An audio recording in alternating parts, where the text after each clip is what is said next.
What's going on, guys? It's Cimo. So today I'm bringing to you a meta-analysis for the April 2018 format. YCS Salt Lake City came to a conclusion this past weekend, and it was an absolute blast to meet all of you guys at the event. So until next time, I wanted to give you guys a meta-analysis because there aren't any major events taking place until about the end of April with YCS Memphis and then YCS Chile the following week. So I figured I want to give you guys the meta-analysis now because unless we get a ban list, this is basically the format we're going to expect moving into the month of April. But before we get into that, I want to give a huge shout out to my newest patrons as always. So big shout out today to Keith, to Shane for becoming a patron once again, DurYugiTuber, as well as Timothy. You guys are the reason that this channel is growing strong. And if you guys want to help support me in the channel through Patreon, then check out the Patreon link in the description below. But without further ado, let's go ahead and get right into it. So here is the pie chart for the top 32 breakdown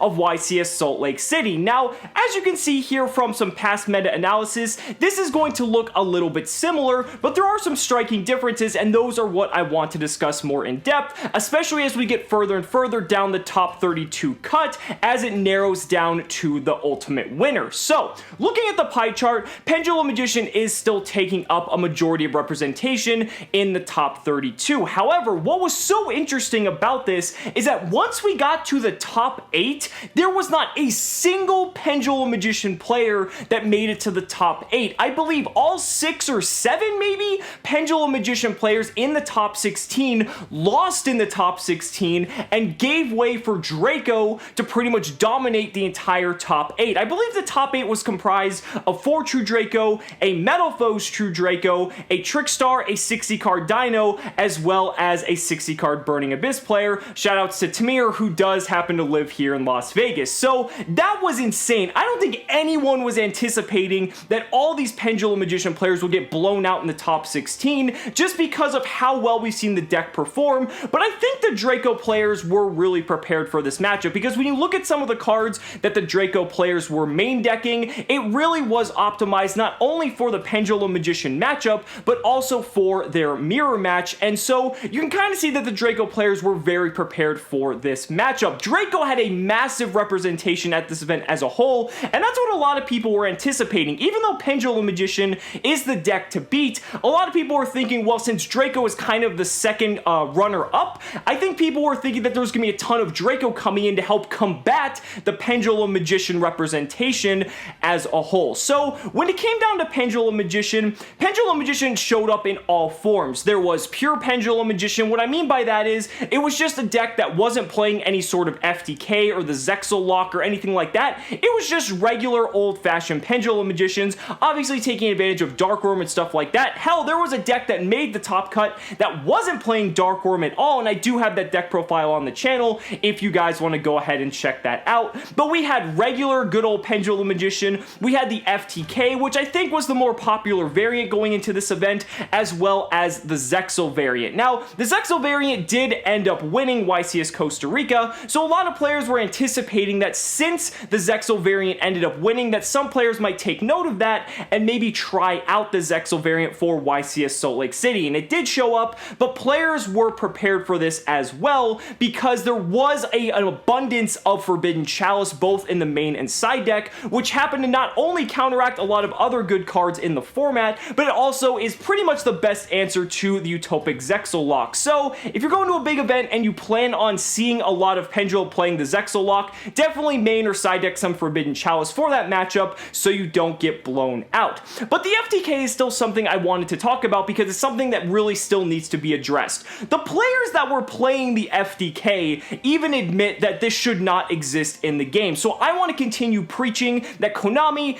if you're watching this video, please hit Independent Lyralist Nightingale on the next ban list. Just eradicate the FTK from this format. It really isn't fair. Hell, people were not respecting the FTK at this event as much as they should have been, and that's why the FTK was so successful. Even though it didn't ultimately end up winning the tournament, it still had a massive representation in the top 32 cut, and honestly, it shouldn't really exist. So I feel that once we get that out of the way, sure, we still have some other issues that may need to be addressed in the format, but I think that's the biggest and most prevalent, and that's a very good starting point moving forward into the April format. Now, going back to Draco, Draco obviously had an amazing showing at this event. Not only did it take up a massive representation in the top 32, it was basically the dominating force in the top 8. It ended up being a Draco mirror match for the finals, and Draco ended up taking first place. Shoutouts to Leal, congratulations, man. It was awesome to see you finally take that win. However,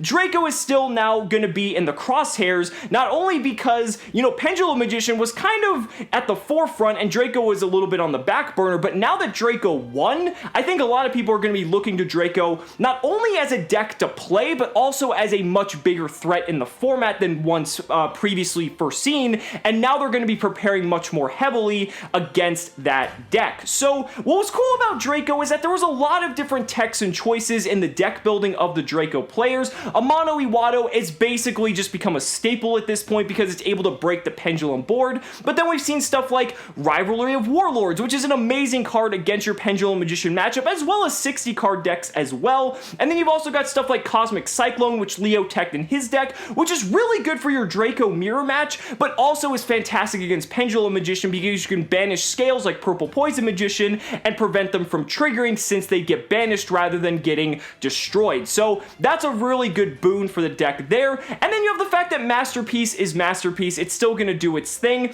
and definitely moving into the format, if you got regionals coming up, definitely expect to see a lot of Draco, because Draco, I think, in terms of complexity, is a lot more simple to play compared to something like Pendulum Magician, and because Masterpiece is so oppressive and just so ignorant in that case, I think that a lot of players might flock to a deck like this if they're just trying to sneak a regional top or just get their invite in general. It might be the easiest way to go. So definitely plan on getting out your Kaijus, busting out all your anti-Draco hate, because you guys are definitely going to need it. Now, when you look at the rest of the pie chart as a whole, we've got a little bit of diversity here, and that's what I still like to see. There's a ton of diversity in this format apart from the top 2 decks. Now, one thing that definitely changed, Trickstar almost fell off the face of the planet for this top 32. Ironically, the Trickstar player did make it to the top 8 cut, so congratulations to him, but he was the only Trickstar player in the top 32. Now, obviously, there was still Trickstar in the main field, but the fact that only one Trickstar made it really goes to show that the impact of Draco is having on the format, because it's like I said, with Draco moving up, it really brings Trickstar down, because Trickstar has a really difficult time dealing with that matchup, and with tons of Draco everywhere, it really made it difficult for these Trickstar players to thrive. So, albeit Trickstar still is a somewhat viable strategy, definitely going to be a much more uphill battle now with True Draco, not only just pretty much second in for the best deck, but pretty much in the crosshairs of a deck that really needs to be considered when going to any major event. Apart from that though, Mech Knight Invoked had its best showing yet, taking up 4 slots of the top 32. This is still a very strong deck. It is a going second deck where, in a format where the best 2 decks, Pendulum Magician and True Draco, do want to go first, it's very good because it's able to pretty much combat very well, since the deck is designed to go second, playing a ton of hand traps. You've got the Mech Knights, which are inherently designed to go second, plus you've got your Alistair 1-card engine, and then a ton of other tech cards that really help you in both of those matchups. However, it's really interesting because when you have stuff like Skill Drain as well as the Monarch's Erupt and all these other cards, like pretty much with the Pendulum FTK still existing, it doesn't matter if the Mech Knight players want to go second if you're going to kill them. However, the Mech Knight Invoke deck probably has the strongest chance against the Pendulum FTK, considering the fact that it plays a plethora of hand traps that it's most likely going to open at least one of them, and more often than not, one hand trap can stop the Pendulum Magician FTK, but since there's such a high probability it's going to open multiples, and then since you have an engine that's basically just one card or just a couple cards, you're going to be able to play through that FTK and maybe just regain control of the board and seize the win from that point. We also had 2 60-card dinosaur zombie decks that were piloted by Ed as well as Ayinde. Ayinde ended up taking 3rd place, Ed made the top 32. I think they were card for card, if not it was maybe like 1 card different. I also have his deck profile on the channel as well, but it's really cool to see that 60 card is still doing its thing and still has a presence in the format. Remember, 60 card compared to to the European meta doesn't really have as much of a presence here in the TCG. So it's nice to see that 60 card is getting some love, but then we also had stuff like ABC, which still manages to take a top 32 slot. Then we've got stuff like Zephyro, which I still think is an incredibly underrated deck this format. And then we've got Trickstar, as I already mentioned, and then last but not least, the Burning Abyss 60 card deck. Now, this is a little bit of an anomaly, but again, Burning Abyss is one of those decks that really just never dies and can really adapt to any format. If you're going up against hand traps, Burning Abyss really doesn't care because it's not really phased by that. Burning Abyss is just such an adaptable deck for any format that realistically, I'm not surprised to see that it made it this far. But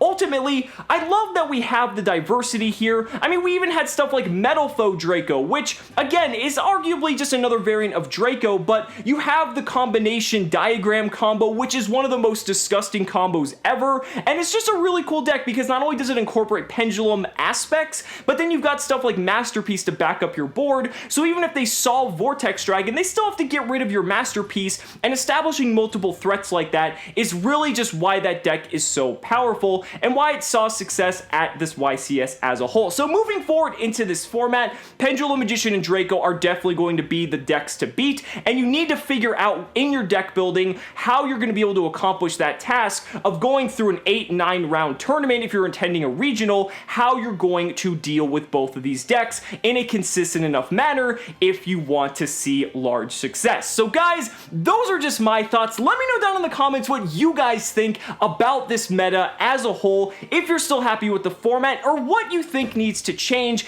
if we do get a ban list coming up here in April. If we get a ban list coming up in April, obviously we're going to be getting a new analysis, but for the time being, since we don't know when we're going to get the ban list, this is going to be the meta analysis up until the events of YCS Memphis, or if anything else comes to be in terms of a brand new deck that emerges or anything like that. But I think this is how things are going to be looking for the next couple of weeks. So guys, thank you so much for watching the video. Be sure to like the video as always, subscribe to the channel for more amazing Yu-Gi-Oh content, and if you found this video informative, consider backing me on Patreon, because just by pledging only $1 a month, you're investing in my ability to continue bringing you amazing Yu-Gi-Oh content. So thanks so much again, and we'll see you next time.